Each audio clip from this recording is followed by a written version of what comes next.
¿Qué tal, familia? ¿Cómo le va? Muy buenas noches. Placer enorme encontrarnos un ratito en la tele. Digo siempre esto porque en realidad la vuelta de ustedes es muy generosa. Ahí estamos en redes, damos vueltas, hay un teléfono. Después vamos con esto. Saludemos al conductor de este dignísimo espacio de salud, doctor Omar Maresca. Buenas noches, bienvenido. Recién nos encontramos después del triunfo de Racing. Están muy felices. Sí. Lo hago público. Salud. No, hágalo público. Yo iba a traer la camiseta, bueno, pero... ¿Está agrandado? ¿Qué le pasa? Sí, obviamente. Ah, está agrandado. Sí. Voy a contar una intimidad muy chiquitita, lo saludo, le digo, bueno, por fin, ¿cómo por fin? Hace 5 años fuimos y ahora dice, claro, estamos en ese camino. Claro, estamos, sí, hace 5 años. Antes era un milagro.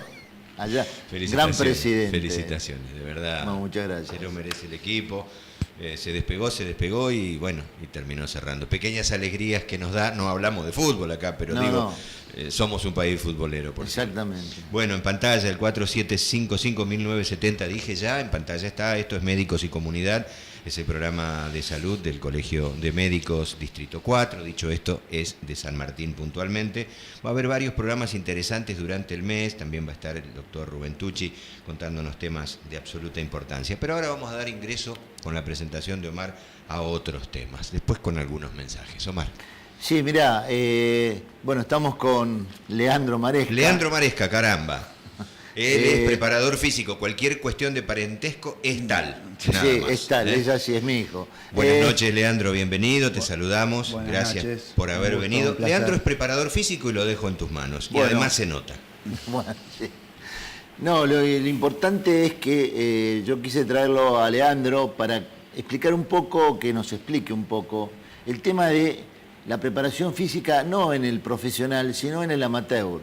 El amateurismo tiene un montón de deportes, infinidad, y por lo general no existe esa responsabilidad de la preparación física. Así que un poco la idea es, Leandro, preguntarte, en el deporte amateur, ¿existe la responsabilidad? ¿Cómo se trabaja en el deporte amateur sobre la preparación física?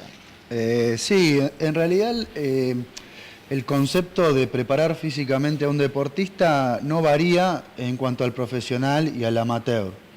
El tema está en que en el amateurismo nos encontramos con problemas que un profesional generalmente no tiene. Problema de disposición horaria, problema de alimentación, de descanso y demás. Pensemos que es gente que tiene otras actividades, no vive del deporte. Entonces, creo que un poco los principales problemas están relacionados a este aspecto. El hecho de, muchas veces los jugadores o jugadoras traen los problemas que pueden tener en su vida cotidiana, venir con otra predisposición y demás, porque generalmente los entrenamientos son a contraturno, vienen con toda la carga del día, y en estos aspectos a veces es más difícil poder unificar a todos los jugadores en una línea de trabajo, porque uno a veces plantea objetivos y cuando plantea, o sea, siempre se plantean objetivos, y cuando uno se plantea ese objetivo tiene que contemplar que existen todos estos aspectos que pueden hacer que algunos lleguen a esos objetivos y que a otros les cueste un poco más. Y creo que el principal trabajo del preparador físico que trabaja en el deporte amateur es poder llevar a un grupo entero a nivelarse hacia un objetivo común. Y ahí creo que radica el principal inconveniente que nos podemos encontrar. Pero en definitiva, el objetivo general de la preparación física profesional o de la preparación física en el amateurismo es exactamente el mismo: potenciar las capacidades físicas de los jugadores para desarrollar determinada actividad. Vos estás haciendo entrenamiento, o sea, estás capacitando o entrenando, mejor dicho, a un equipo Tigre Rugby Club, a las inferiores del Tigre Rugby Club, que obviamente tienen la problemática que planteaste, pero son chicos de una edad mucho menor, con lo cual tal vez sea más factible poder realizar el trabajo que vos estás refiriendo. En parte sí y en parte no. El problema que tenemos en el rugby en particular es el hecho de que, por ejemplo, las divisiones inferiores y en la mayoría de las divisiones juveniles incluso algunos clubes en plantel superior también, los que están a cargo de la actividad por ahí no son educadores o profesionales dentro del área de la actividad física y demás. Por ahí son gente que colabora, que han jugado, que han tenido experiencia en el deporte, pero tal vez a la hora de transmitir los conceptos no tienen la experiencia o no tienen la formación para hacerlo. Lo que nosotros estamos tratando de hacer en ese aspecto es llevar a esos entrenadores, colaboradores, a poder desarrollarse dentro de un ámbito un poco mejor, con otra formación, capacitarlos en cuanto a la transmisión de los mensajes. Pensemos que cuando uno está cumpliendo el rol de educador, más allá de que tenga formación o no, lo que está haciendo es transformar a un deportista e incorporarle un montón de aspectos que pueden afectarlo en su vida adulta, en su adolescencia y demás. Por eso le damos tanta importancia a la transmisión de los mensajes y no al mensaje en sí. Y bueno, y lo que estamos haciendo un poco es formar a los entrenadores para que puedan transmitir los mensajes de una forma correcta, apuntados hacia un objetivo, que muchas veces es difícil de abordar cuando los mensajes están desenfocados. Claro, este es un tema muy importante, obviamente en todos los deportes, cuando el mensaje, lo que estás planteando, es, o sea, vos tenés el mensaje, pero no lográs que lo interprete el grupo, y más en un deporte como el rugby, que es un deporte de alto impacto, un deporte que implica mucho contacto, si bien en principio por ahí en las divisiones inferiores no ocurre, pero uno tiene que mandar un mensaje claro, y es un mensaje donde se trabaja obviamente mucho en equipo.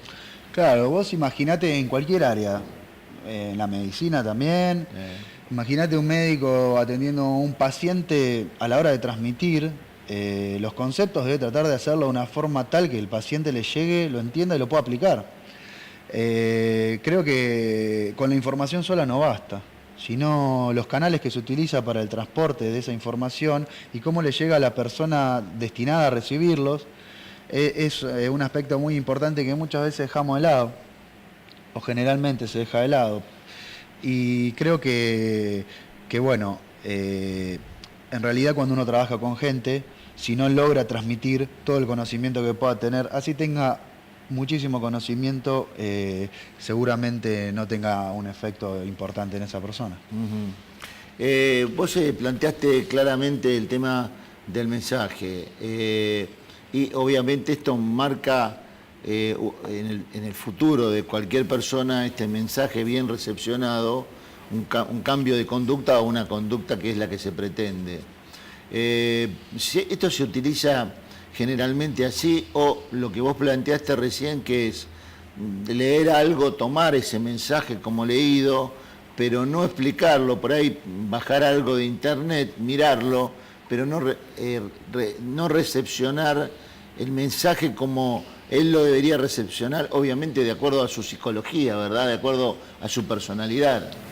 Sí, yo siempre planteo el hecho de que hay dos problemas graves por ahí que yo noto dentro de mi experiencia en el deporte. Es, en principio, que en el área del entrenamiento a nivel amateur, un problema que yo lo grafico muy simple, digo, para que se establezca una ciencia que pueda ser aplicada al deporte como la fisiología, hay muchísimos científicos que han trabajado sobre teorías, han desarrollado experimentación, han escrito libros, han tratado de llevar esa información, y la información que se maneja está aceptada por una comunidad científica que acepta la teoría que está. Si yo como entrenador digo, bueno, esto que dice acá a mí no me importa nada, entonces yo me voy a basar sobre mis propios conceptos, me parece que ese es uno de los principales errores que lo vemos a diario. Por ejemplo, hasta el día de hoy hay entrenadores que hablan de cambiar la grasa por músculo o de cambiar el aire a una entrada en calor. Te pongo ejemplos del uso cotidiano, es decir, cómo una molécula de litio va a transformarse en una fibra muscular, a través de qué proceso, no existe. Entonces digo, ¿sobre qué conceptos científicos te estás basando cuando planteas ese tipo de teorías?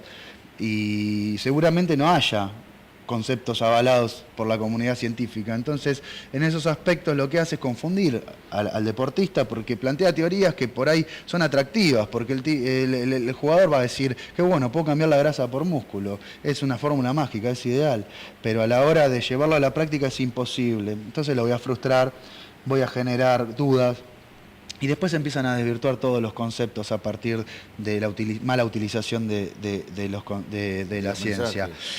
Y aparte, el otro problema es la transmisión también de esos mensajes, porque yo por ahí puedo tener la información científica y demás para poder trasladársela al jugador.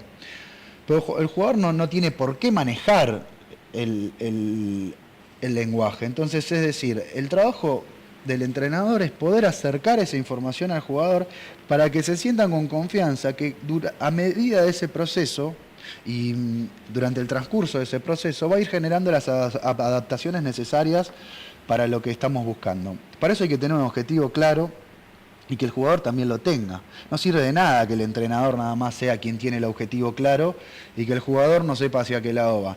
Yo lo que digo siempre es, si un jugador tiene un entrenador y lo cuestiona porque no le parece que sea adecuada la propuesta y demás, puede ser algo positivo, porque están analizando que hay una propuesta.